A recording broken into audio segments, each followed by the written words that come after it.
जय हिंद दोस्तों, हमारे YouTube चैनल में आप सबका बहुत बहुत स्वागत है। दोस्तों, हमने लास्ट वीडियो में बात की थी मांग और पूर्ति के बारे में। मांग मतलब डिमांड, पूर्ति मतलब सप्लाई। ये बताया था मांग किससे संबंधित है, डिमांड किससे रिलेटेड है, पूर्ति किससे संबंधित है, सप्लाई किससे संबंधित है। और मैंने इसको ग्राफ के द्वारा भी बताया था। बहुत ही आसानी से इसे हमने बताया था और आप लोगों ने देखा भी होगा। दोस्तों, अगर आप लोगों को अच्छा लगा हो तो कमेंट जरूर किया करें और हमें बताएं कि समझ में आया कि नहीं आया। तो ये उसी क्रम में हमारा तीसरा वीडियो है, थर्ड पार्ट है। यदि आपने वो पार्ट देखे ना हो तो इस पार्ट को देखने से पहले वो पार्ट जरूर देख लीजिएगा। तो आइए हम बात करते हैं। आज जो है हम बात करेंगे बाजार, मार्केट। मार्केट क्या है और उसके बाद हम बात करेंगे बाजार की शक्तियां। बाजार की शक्तियां क्या क्या, कौन कौन सी बाजार की शक्तियां होती हैं। फिर जो है कीमत का निर्धारण, डिटरमिनेशन ऑफ प्राइस। कीमत का निर्धारण कैसे होता है, कोई वस्तु का निर्धारण कैसे होता है, बाजार में कोई वस्तु का निर्धारण कैसे होता है, इस विषय पे हम बात करेंगे। और जो है हमारी ये चौथी जो बात होगी, बाजार की आवश्यकताएं, मार्केट स्टेज, मार्केट बाजार की क्या क्या अवस्थाएं होती हैं, हम इस पे बात करेंगे। तो चलिए हम स्टार्ट करते हैं। बाजार क्या है? बाजार, मार्केट। मार्केट क्या है, तो आइए हम देखते हैं मार्केट क्या है। वह निश्चित स्थान जहां क्रेता विक्रेता उपस्थित होकर निरंतर वस्तुओं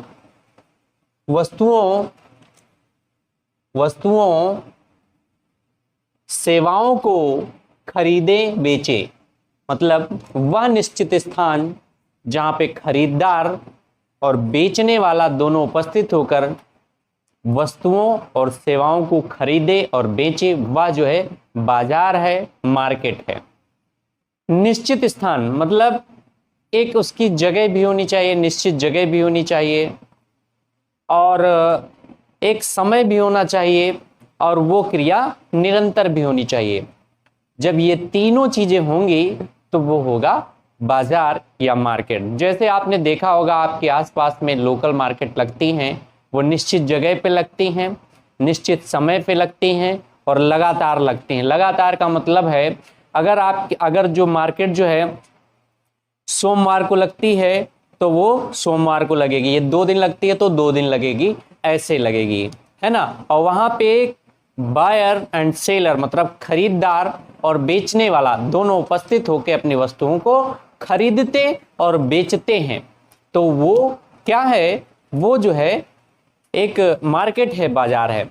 अब मार्केट वो नहीं या बाजार वो नहीं, यदि मान लेते हैं कोई एक जगह एक दिन एक व्यक्ति गया, दूसरा व्यक्ति खरीदने वाला हो और एक उस चीज को खरीद ले और बेचने वाला बेच दे, तो बाजार हो गई। नहीं, वो बाजार नहीं हुई, क्योंकि एक निश्चित स्थान होगा और निश्चित समय होगा। और तीसरी जो बात है वो लगातार, मतलब वो लगातार क्रिया होती रहे, तो वो जाकर के मार्केट या बाजार होता।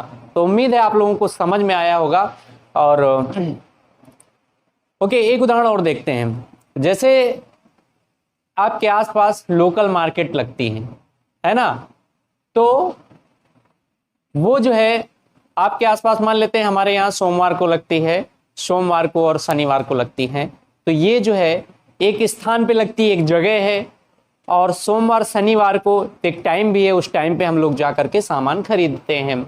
और ऐसा नहीं कि वो एक दिन नहीं लगती, वो बहुत दिन से चली आ रही है, लगातार ये प्रोसेस चलता जा रहा है। तो इस प्रकार जो है एक मार्केट, आजकल तो ऑनलाइन चल गया, तो एक निश्चित स्थान है, वहां भी एक उनकी वेबसाइट है, एक निश्चित स्थान है और निश्चित स्थान है। और जो है अब तो वो आ गया है, एक सॉफ्टवेयर आ गया, तो आप बुक कर सकते हो, किसी भी समय बुक कर सकते हो, निश्चित स्थान है। और दूसरी बात जो है वहां पे वस्तुएं खरीदी और बेची जा रही, और ऐसा नहीं कि एक वेबसाइट आज के लिए खुली, सामान बेची बंद कर दी, ऐसा नहीं, वो लगातार क्रिया करती हैं, खरीदती और बेचती है। तो आप लोगों को उम्मीद है आप लोगों को अच्छी तरह समझ में आया होगा। वह निश्चित स्थान जहां पे खरीदार और बेचने वाला दोनों उपस्थित होकर अपनी वस्तुओं और सेवाओं को लगातार खरीदते बेचते रहते हैं, वह जो है मार्केट या बाजार कहलाता है। ठीक है, अब हम दूसरा देखेंगे, बाजार की शक्ति। बाजार की शक्ति क्या है, मार्केट की शक्ति क्या है।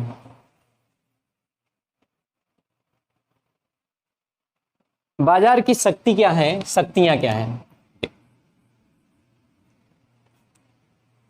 सोचिए, अगर कोई बाजार है और वहां पे सिर्फ सामान बेचने वाला अपनी दुकानें सजाए बैठा है और वहां पे कोई मांग ना हो, कोई उसकी सामान को मांगने ना जाए, तो क्या वो बाजार कहलाएगा? बिल्कुल नहीं कहलाएगा। अगर एक जगह है जहां पे व्यक्ति खरीदने वाले तो पहुंच रहे हैं लेकिन वहां पे सामान बेचने वाले व्यक्ति नहीं पहुंच रहे हैं, तो क्या वो बाजार है? नहीं, बिल्कुल नहीं बाजार है। तो वहां पे एक जो बाजार है, बाजार तभी सही से रन करेगा, तभी सही से चलेगा जहां पे बेचने वाला भी उपस्थित हो और खरीदने वाला भी उपस्थित हो। मतलब सेलर भी हो, सप्लायर भी हो, मतलब सेलर या सप्लायर भी हो, और जो है कंज्यूम करने वाला या क्रेता, दोनों व्यक्ति उपस्थित हो, तब जो है ये एक बाजार होता है। और ये जो है दो बाजार की शक्ति होती। मतलब कोई बाजार तभी रन करेगा, तभी चलेगा जब तक सप्लायर वहां पे वह सप्लाई करने वाले लोग हों या सप्लाई हो, और कंज्यूमर डिमांड करने वाले लोग, मतलब डिमांड हो। तो जो है बाजार की दो शक्तियां होती हैं। नंबर एक होता है डिमांड और दूसरी चीज है सप्लाई। डिमांड और सप्लाई। कल पिछले वीडियो में हमने बताया था डिमांड क्या होती है और सप्लाई क्या होती है। डिमांड जो है, आपको याद होगा तो हमने बताया था, डिमांड जो है कंज्यूमर से रिलेटेड होती है, क्रेता से संबंधित होती है। सप्लाई जो है सप्लायर से रिलेटेड होती है या सेलर से रिलेटेड होती है। मांग जो पूर्ति जो है विक्रेता से संबंधित होती है। तो आपको ये भी आसानी से समझ में आया होगा कि बाजार की शक्तियां क्या हैं। बाजार तभी शक्तिशाली होती है, तभी पावरफुल होती है जहां पे ये दोनों चीजें हों। वहां पे सप्लाई भी हो, वस्तुओं की सप्लाई भी हो, और डिमांड भी हो, खरीदने वाले भी हों। तो एक बाजार की दो शक्तियां होती हैं, डिमांड और सप्लाई। ओके, हम नेक्स्ट देखते हैं। बाजार हो गई, बाजार की शक्ति हो गई। अब हम देखते हैं कीमत का निर्धारण। कीमत का निर्धारण कैसे होता है, एक बाजार में कीमत का निर्धारण कैसे होता है। अब सोचिए, आप सामान बेचने वाले व्यक्ति हैं, आप क्या चाहेंगे? आप यही चाहेंगे कि आप किसी वस्तु को ज्यादा से ज्यादा कीमत पे बेचें, ज्यादा से ज्यादा लाभ कमाएं। और उसमें अगर आप ये सोचिए कि आप खरीदने वाले व्यक्ति हैं, तो आप क्या करेंगे? आप ये सोचेंगे कि वस्तु कितनी न कितनी सस्ती मिल जाए, आपको कितनी न कितनी सस्ती मिल जाए जिससे हम खरीद लें। तो बाजार में एक द्वंद्व होता है दोनों के बीच में, खरीदने वाले के बीच में और जो है बेचने वाले के बीच में एक जो है वाक युद्ध होता है। इसको क्या कहते हैं? कभी कभी इस वाक युद्ध में तो बड़ी मजेदार बातें होती हैं। इसको हम कहते हैं कि आप ये यूं कह लो, बार्गेनिंग, मोल भाव। ओके, देखते हैं कैसे मोल भाव है। जैसे एक बाजार है, बेचने वाला व्यक्ति है, खरीदने वाला व्यक्ति है। बेचने वाले व्यक्ति ने एक शर्ट का है, शर्ट पहनने वाली शर्ट, उसका दाम 300 रुपये बताया। खरीदने वाला व्यक्ति, उसको वो चीज महंगी लग रही, क्योंकि बेचने वाला चाहता है उसको ज्यादा से ज्यादा कीमत पे बेचे और ज्यादा से ज्यादा लाभ कमाए। इधर खड़ा है क्रेता, खरीदने वाला क्रेता खड़ा है, क्रेता, और इधर खड़ा है विक्रेता, विक्रेता खड़ा है। ये जो चाहता है वस्तु को कितनी कम कीमत पे खरीद लें, ये चाहता है वस्तु को कितनी ज्यादा कीमत पे बेच दें। अब इन दोनों के बीच में जो है बार्गेनिंग होती है, और इस क्रम में एक ऐसा बिंदु आता है, एक ऐसा समय आता है जहां पे क्रेता को लगता है कि वो वस्तु उसको सही मिल रही है और विक्रेता को भी लगता है कि वो उस वस्तु का सही दाम पा रहा है, सही कीमत पे पा रहा है, अब उसको बेच देनी चाहिए। जैसे 300 की शर्ट बताया और उसको जो है क्रेता ने कहा 200 की दे दो, तो विक्रेता और ज्यादा बढ़ा के बेचना चाहता है या उसका उतने में जो है नहीं पड़ रहा है, फायदा नहीं हो रहा है या उतने में उसकी खरीद नहीं, तो वो और बढ़ाएगा। और जब उसके प्रॉफिट का सौदा हो जाएगा, मान लेते हैं कि उसने 100 रुपए 200 रुपए की खरीदी थी, उसके मन में ऐसे वो बताएगा नहीं कि बता दे हमने 200 की खरीदी थी, वो बताएगा नहीं 200 की खरीदी थी। अब उसने 300 बताया और ये भी बंदा खरीदने वाला भी कह रहा है कि हमको 200 की दे दो, तो देगा नहीं देगा। अब कहेगा, विक्रेता कहेगा और दाम बढ़ाओ, इतने में तो हमारी खरीद भी नहीं है, तो कहेगा अच्छा है, अच्छा ऐसा करो 220 की दे दो। अब विक्रेता सोचेगा इतने में तो हमने भाड़ा भी लगाया और जो है यहाँ पे अपने कर्मचारियों को भी देता हूँ, सब निकाल करके उसकी जो है अभी समझ में कह रहा और 10 रुपए बढ़ा दो। कह रहा चल ठीक है 10 नहीं, ना आपकी ना हमारी, आप इसको 225 को दे दो। आप 225 नहीं कहा और बढ़ाओ, वो चल दिया। फिर क्रेता बोला अरे रुको रुको रुको, यहाँ आओ यहाँ आओ, ले लो 225 की। अब उसने 225 की दे दी, उसको समझ में आ गया कि इसमें हमारा फायदा है। तो मतलब एक ऐसा समय आता है जहां विक्रेता और क्रेता के बीच में जो है मूल्य निर्धारण को लेकर के बातें चलती हैं, और एक ऐसा समय आता है जहां पे क्रेता भी जो है महसूस करता है कि उसको सही रेट में मिल रही है। विक्रेता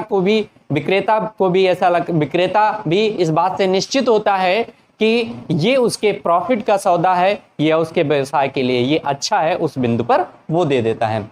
तो उम्मीद है आपको समझ में आया होगा। ओके, बार्गेनिंग, ये सब बार्गेनिंग जो है ये नेचुरली जो है लड़कों की अपेक्षा लड़कियां ज्यादा करती हैं।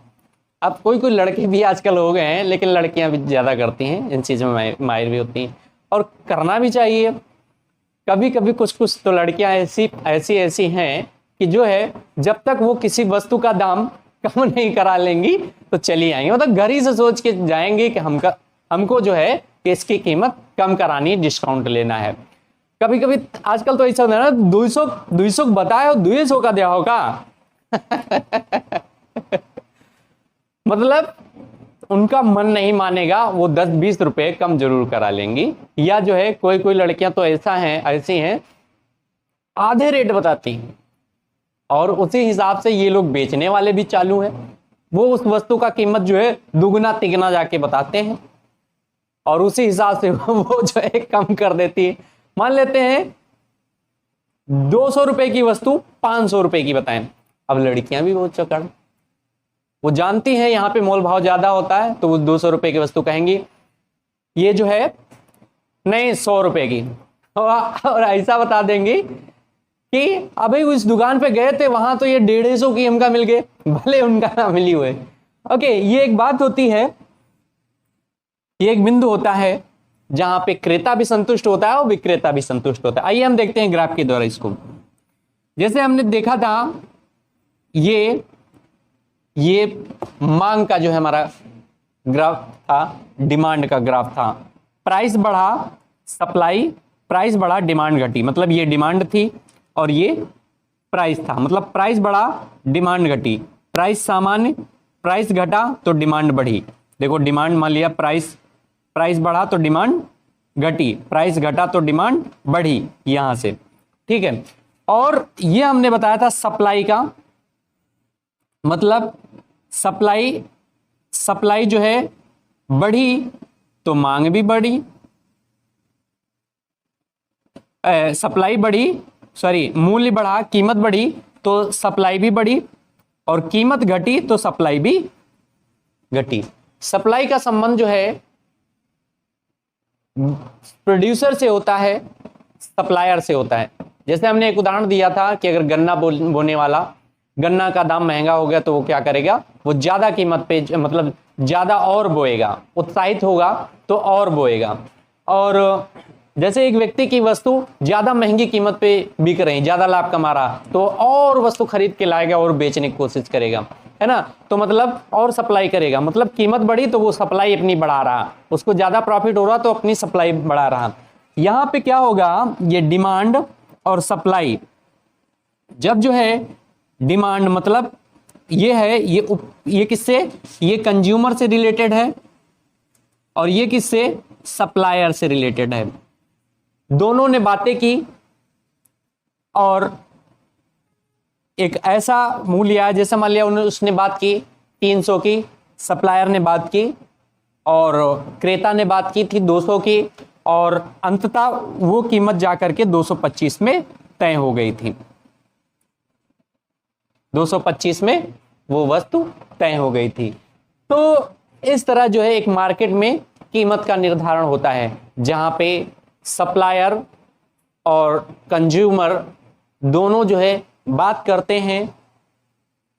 चूंकि सप्लायर चाहता है ज्यादा लाभ कमाना और कंज्यूमर चाहता है कम से कम वस्तु मिल जाए, तो जहां पे ये दोनों सहमत होंगे जिस बिंदु पे, वहां पे उस वस्तु की कीमत का निर्धारण हो जाएगा और वो वस्तु सप्लायर द्वारा दे दी जाएगी और कंज्यूमर द्वारा उसको खरीद लिया जाएगा।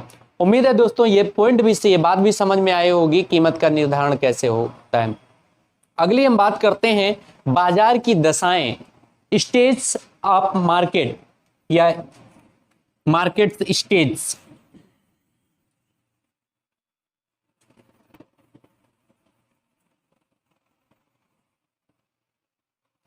मार्केट की स्टेज क्या है? मार्केट की 3 स्टेज हैं।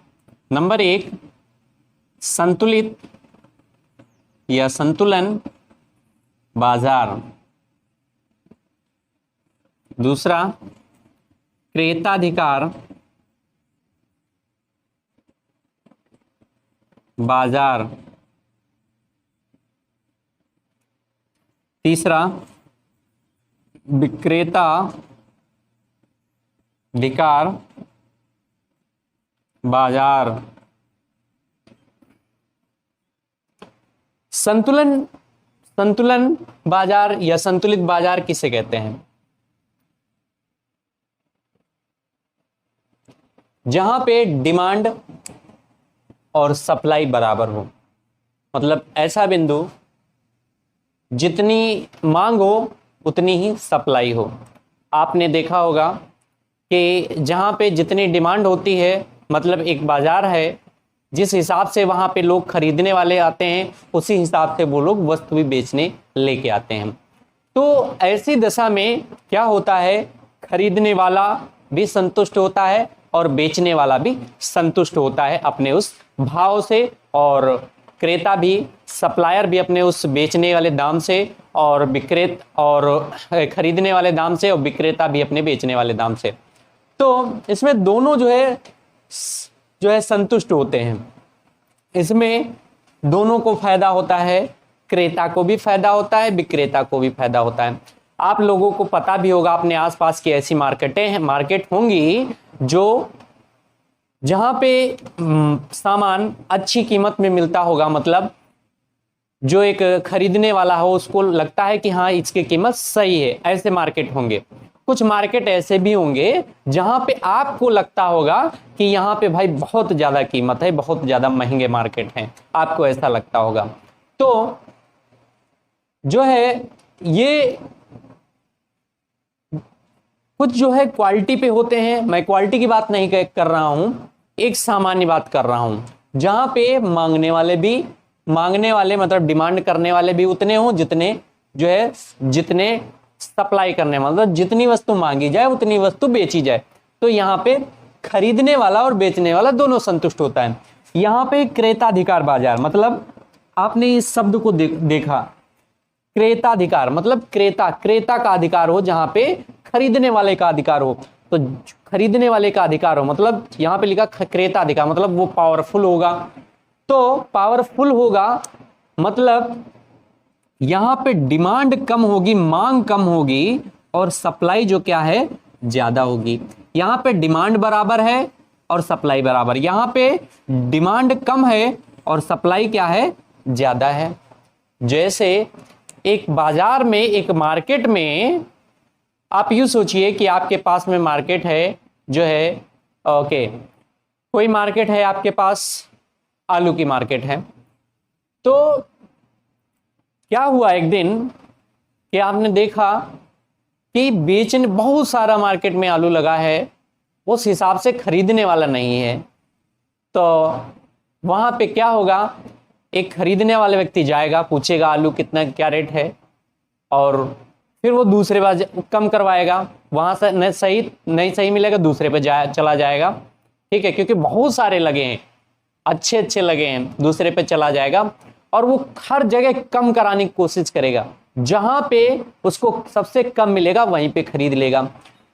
विक्रेता भी देख रहा है कि बहुत सारा मार्केट, बहुत सारा आलू है, हम बेच ले, नहीं तो हमारा आलू रह जाएगा। अब वो भी कम कीमत पे दे देगा और जो है चला दे देगा, क्योंकि उसको भी लगता है कि शायद उसका आलू पूरा ना बिके या घाटा हो जाए, तो उससे अच्छा है कीमत कम करके दे दो, जिससे उसका घाटा ना हो, कम से कम उतना ही पैसा निकल आए जितना उसने लगाया। कभी कभी क्या होता है कि ये यहां तक दिक्कत आ जाती है कि क्रेता इतना कम है कि विक्रेता को उसको घाटे में सौदा करना पड़ता है, अपनी वस्तु को निकालना पड़ता है, बेचना पड़ता है, और वहां पे जो है क्रेता प्रसन्न होता है, खरीदने वाला प्रसन्न होता है, खुश होता है, जहां उसको थोड़ी सामान लेना है और वहां पे उससे थोड़ी ज्यादा खरीद लेता है। तो ये हुआ जो है, यहाँ पे डिमांड कम है और सप्लाई ज्यादा है, खरीदने वाले लोग कम है और बेचने वाले लोग ज्यादा है, वहां पे वो वस्तु बहुत ज्यादा लगी हुई है। तो यहाँ पे क्रेता को फायदा होगा और यहाँ पे जो है विक्रेता निराश होगा, विक्रेता को फायदा होगा, क्योंकि उसको हो सकता है उसको कुछ न लाभ हो और कभी कभी हो सकता है उसको घाटा भी हो जाए। ओके, उम्मीद है आपको समझ में आया होगा। दूसरी हम बात करते हैं विक्रेताधिकार मार्केट। विक्रेताधिकार मार्केट मतलब जहां पे खरीदने वाले ज्यादा पहुंच रहे हैं, जस्ट इसका अपोजिट, खरीदने वाले ज्यादा पहुंच रहे हैं। इसमें खरीदने वाले कम पहुंच रहे थे, मांग कम हो रही थी। जहां पे मांग ज्यादा हो जाए और वहां पे पूर्ति कम हो, मान लेते हैं वहां मार्केट में 10 ही किलो आलू लगा है और जो उसकी जो मांगने लोग आ रहे हैं वो 20 किलो उनकी मांग है। अब क्या करेंगे, विक्रेता भी देखेगा कि जो है मांग है ज्यादा और यहाँ पे सामान है कम। अब क्या करेगा, वो तुरंत अपना रेट बढ़ा देगा और वो ज्यादा से ज्यादा रेट पे बेचेगा। अब विक्रेता रेट बढ़ा देगा क्योंकि उसको कंपटीशन में भी ज्यादा लोग नहीं है, कम नहीं है, और क्रेता भी देखेगा कि जो है कि क्रेता भी कई लोग खड़े हैं मांग वाले, इसलिए वो ज्यादा से ज्यादा महंगी पैसा देकर खरीदने की कोशिश करें, क्योंकि अगर वो नहीं खरीदेगा तो दूसरा आके खरीद लेगा, ज्यादा पैसे देके खरीद लेगा, क्योंकि सबको वो वस्तु लेनी है। ठीक, तो जिसके पास जो ज्यादा रेट उसको देगा वो जो है उस वस्तु को खरीद लेगा। इसमें विक्रेता को फायदा होता है। इसमें क्या होता है, विक्रेता को फायदा होता है। इसमें सप्लाई कम होती है, और डिमांड जो है ज्यादा होती है। इसमें विक्रेता को फायदा होता है, विक्रेता खुश होता है और क्रेता जो है मुंह लटका के चलाता है इसे, और इसमें जो है बहुत खुश होके आता है। इसमें जो है विक्रेता जो है मुंह लटका के चलाता है।